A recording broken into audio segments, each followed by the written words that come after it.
নমস্কার। শ্রীমদ্ ভাগবত তৃতীয় স্কন্দ উদ্ধব কর্তৃক কৃষ্ণের লীলাবর্ণন। উদ্ধব কহেন শোন বিদুর সুজন, কংসবধ বিবরণ অতি অতুলন। রামকৃষ্ণ নন্দ পাশে বিদায় লইয়া, বধিলেন কংস রাজে মথুরায় গিয়া। রাজমঞ্চ হতে তারে করিয়া ক্ষেপণ, অনায়াসে বধিলেন শ্রীনন্দনন্দন। মৃতদেহ যবে আসি পড়িল ভূমিতে, পিতা ও মাতারে হরি সন্তুষ্ট করিতে। সেই মৃতদেহ লই অতীব হেলায়, ভূমির উপরে সুখে টানিয়া বেড়ায়। কৃষ্ণের হস্তেতে কংস হইয়া নিহত, মুক্তি লাভ করিলেন তপস্বী বাঞ্ছিত। কারাগার হতে পিতা মাতার উদ্ধার, করিলেন রামকৃষ্ণ অতি চমৎকার। মথুরার লীলা কথা অতীব অদ্ভুত, কি বর্ণিব সেই লীলা শ্রীকৃষ্ণ সম্ভূত। পরে কৃষ্ণ করিলেন বিদ্যার অভ্যাস, সান্দীপনী সমীপেতে শাস্ত্রের আভাস। সরঙ্গাদি সহজত বেদ সমুদয়, একবার পরিমাত্র শিখে কৃপাময়। পঞ্চজন নামে ছিল দৈত্য ভয়ঙ্কর, বিদীর্ণ করিয়া কৃষ্ণ তাহার উদর। গুরুর নিহত পুত্রে করিয়া নয়ন, গুরুরে দক্ষিণা রূপে করেন অর্পণ। লক্ষ্মীর সমান ছিল ভীষ্মক নন্দিনী, রূপে গুণে অতুলনা নামেতে রুক্মিণী। রূপে ও লাবণ্যে তার মুগ্ধ হয়ে অতি, বিবাহ করিতে আসে বহু নরপতি। সবার মস্তকে হরি স্থাপিয়া চরণ, যেমন গরুর করে অমৃত হরণ। গন্ধর্ব বিবাহ করি সবার সম্মুখে, রুক্মিণী হরণ কৃষ্ণ করিলেন সুখে। নাগ্নজিতি নামে এক কন্যা রূপবতী, বিবাহ করিতে আসে বহু নরপতি। সপ্তবৃষে অনায়াসে করিয়া দমন, বিবাহ করিলা তারে নন্দের নন্দন। অতীব দুর্দান্ত ছিল সেই বৃষদল, কিছু না করিতে পারে নিপ্রতি সকল। শ্রীকৃষ্ণ দমন যবে করে বৃষগণে, অপমানে ক্রুদ্ধ তারা হয় মনে মনে। কৃষ্ণ সহ যুদ্ধ তারা করিল যেমন, নিধন করিলা সবে শ্রীমধুসূদন। আছিল শ্রীকৃষ্ণ প্রিয়া সত্যভামা সতী, স্বাধীন হইয়া কৃষ্ণ শ্রৈণ ছিলা অতি। অদিতির কুণ্ডলাদি করিতে প্রদান, যখন শ্রী ভগবান স্বর্গলোকে যান। সত্যভামা প্রেয়সীর তুষিবারে মন, পারিজাত বৃক্ষ হরি করে আনয়ন। পত্নী বাক্যে উত্তেজিত হয়ে শচীপতি, সমর করিতে ধায় গোবিন্দের প্রতি। নরক অসুর ছিল ভূমির নন্দন, আকাশেরে গ্রাসিবারে উদ্যত যখন।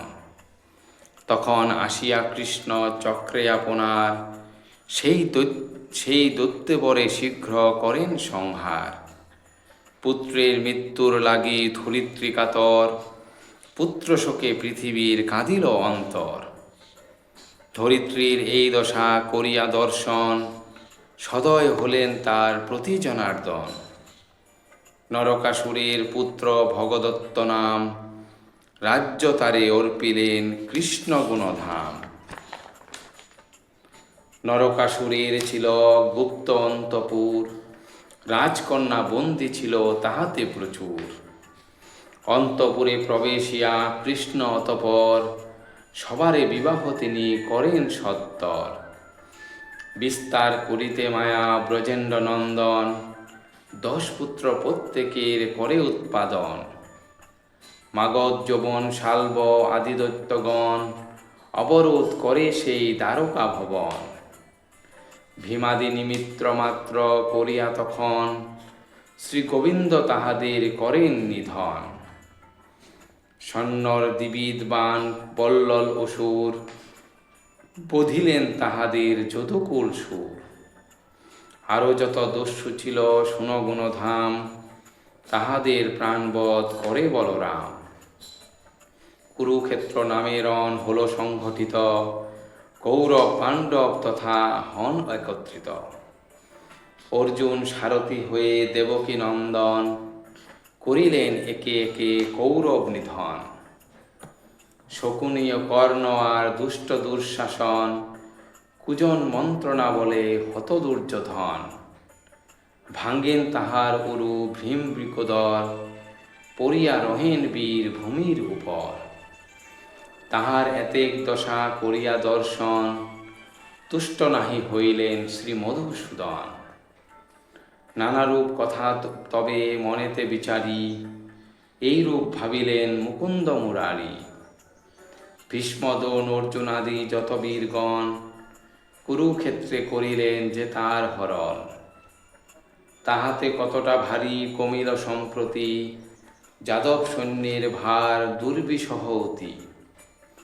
উন্মত্ত হইয়া যবে যাদব সকল, পরস্পর বিবাদাদি করিবে কেবল।